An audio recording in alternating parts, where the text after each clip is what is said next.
Bismillahirrahmanirrahim. Assalamualaikum warahmatullahi ta'ala wabarakatuh.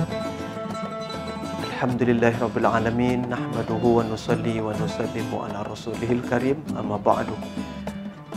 Kita bersyukur kepada Allah Subhanahu wa taala. Allah taala telah jumpakan kita kembali dengan Ramadan tahun ini.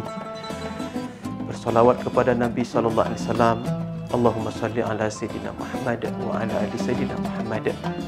Saya mengingatkan diri saya sendiri dan mengingatkan semua yang menonton video ini dari tim Suska TV UIN Suska Riau bahawa kebahagiaan, kejayaan, kesuksesan hidup saya dan kita semua apabila kita bersungguh-sungguh mentaati Allah, melaksanakan perintah-perintah Allah, menjauhi larangan-larangan Allah sesuai dengan tunjuk ajar dari Nabi SAW.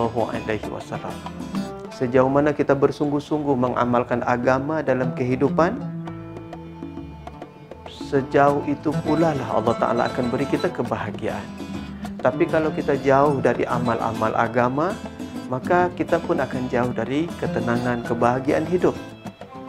Maka kepada kita semua saya berpesan bahawa agama adalah sumber kebahagiaan hidup. Kita tengok contoh di beberapa negara lain, angka bunuh diri tinggi.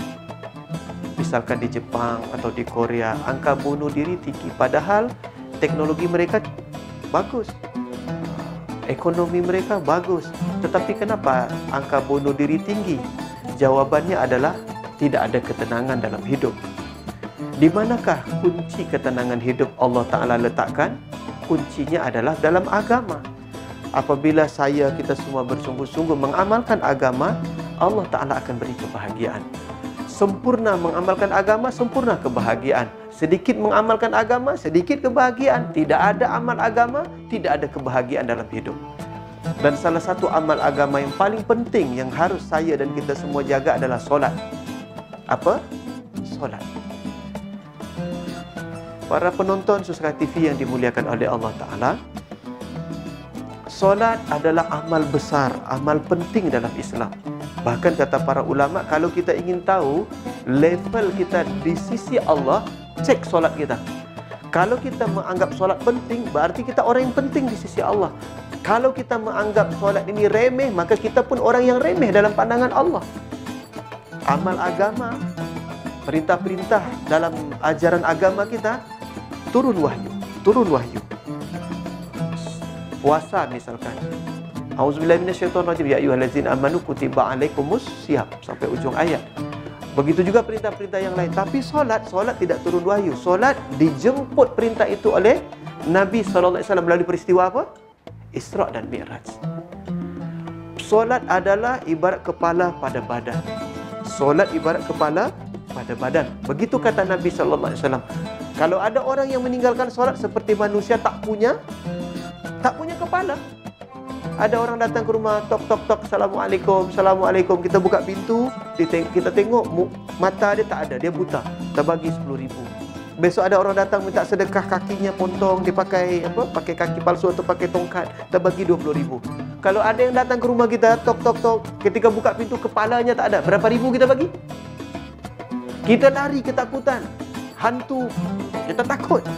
Orang yang meninggalkan solat seperti manusia tak punya kepala. Solat yang agama.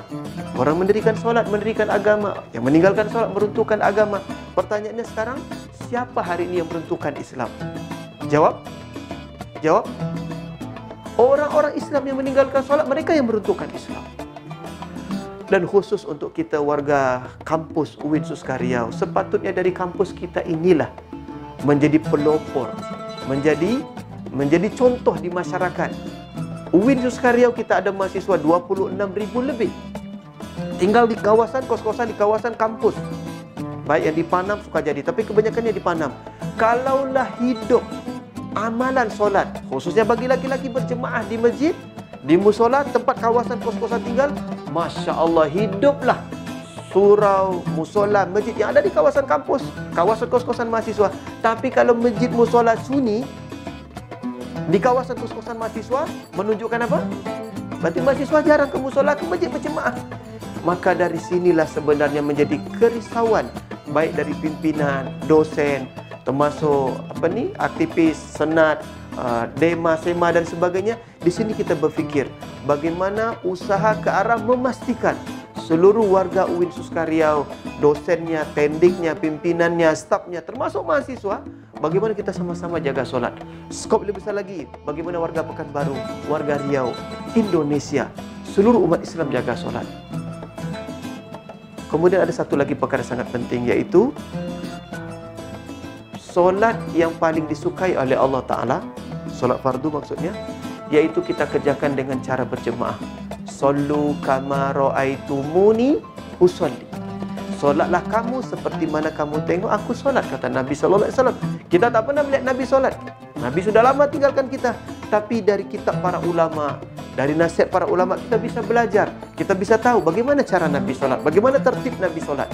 Kata ulama, Nabi sallallahu alaihi wasallam solat fardu dikerjakan di awal waktu, as-salatu ala waqtiha. Dikerjakan dengan cara berjemaah di masjid, di musola di mana tempat azan dikumandangkan. Kalaulah hari ini umat Islam bersungguh-sungguh menjaga solat 5 waktu dengan cara berjemaah, Masya Allah, hiduplah masjid-masjid, hiduplah musola-musola di negeri kita ini. Dan janji Allah Ta'ala akan tunaikan. Walau anna ahlal qura amanu wattaqau lafatahna alaihim barakatim minas sama'i wal ardh. Apabila penduduk satu negeri beriman, bertakwa kepada Allah, maka Allah Ta'ala akan bukakan keberkahan langit dan bumi. Dan salah satu tanda orang yang beriman adalah mereka menjaga solat berjemaah. Sekarang kita berkaca, bercermin pada diri kita masing-masing. Sudahkah kita sungguh-sungguh menjaga solat berjemaah? Sudah belum? Kalau sudah, istiqomahlah terus sampai kita mati. Belum? Banyaklah istighfar, banyaklah kita taubat.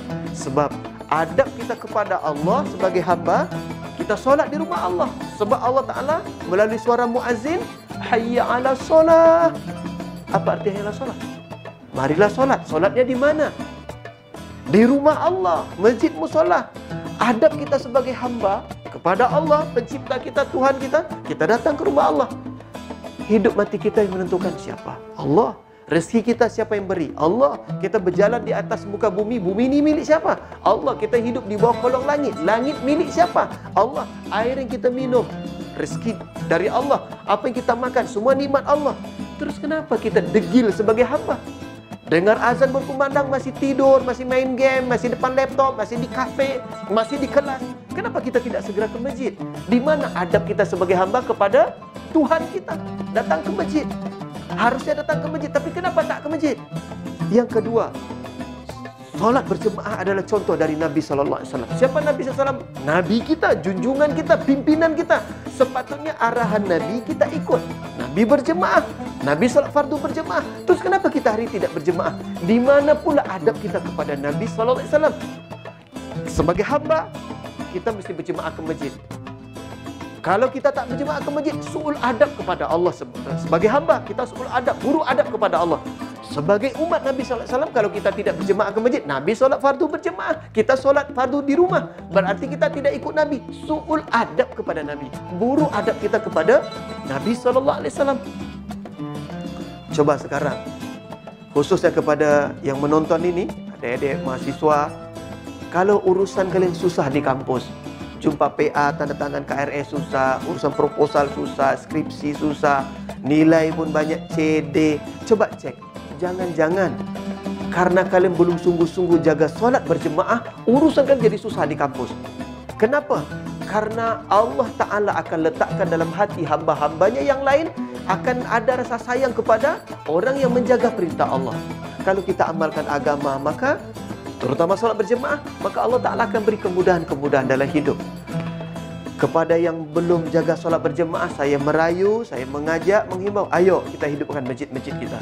Kita dari UIN inilah yang akan menjadi pelopor-pelopor, menjadi penggerak, membawa umat untuk berjemaah ke masjid. Bagi yang belum, banyak istighfar, banyaklah taubat, minta ampun kepada Allah. Bila lagi nak ke masjid? Nak tunggu jadi banyak dulu, dikosong dulu, dibawa ke masjid baru berjemaah. Dah terlambat dah. Masih hidup ni kita ke masjid. Bagi adik-adik yang mahasiswi, yang perempuan, kita jaga solat awal waktu. Kalau nak ke masjid boleh, nak di rumah pun boleh. Tapi untuk laki-laki, Masya Allah, sahabat Nabi SAW yang buta. Siapa? Abdullah Ummi Maktum radhiyallahu ta'ala anhu, buta. Cacat, buta. Itu pun kata Nabi tetap disuruh ke masjid. Dengar azan, tetap disuruh ke masjid. Yang kita tak buta, tak cacat ni apa alasan tak ke masjid? Maka kita sama-samalah insya-Allah. Apalagi kita sekarang berada di bulan apa? Di bulan Ramadan. Amal sunat pahalanya seperti amal fardu pahalanya seperti 70 fardu. Begitu dikatakan dalam satu mafhum hadis Nabi SAW. Maka dengan kita berjemaah ke masjid, insya-Allah hidup masjid, hiduplah negeri kita. Mati masjid, mati negeri kita. Kemudian selain kita jaga solat berjemaah, tambahkanlah dengan solat sunat. Solat sunat akan menutupi kekurangan dari solat fardu kita. Rawatib, qabliyah, ba'diyah, tahajud, hajat, taubat, tasbih, banyak tambahkan solat sunat. Semoga dengan sebab kita jaga perintah Allah, kita jaga solat, Allah jaga kita. Kita jaga solat, Allah mudahkan urusan kita. Kita jaga perintah Allah, maka Allah Ta'ala akan lapangkan. Rezeki kita akan dilapangkan, urusan kita akan dimudahkan. Semoga saya yang bercakap, saya sendiri dapat amal, dan semua yang menonton video ini semua dapat amal dan sampaikan pula kepada yang lain. Semoga bermanfaat. Subhanallah bihamdihi, subhanakallahumma rabbana wa bihamdika nashhadu an la ilaha illa anta nastaghfiruka wa natubu ilaik. Wassalamualaikum warahmatullahi taala wabarakatuh.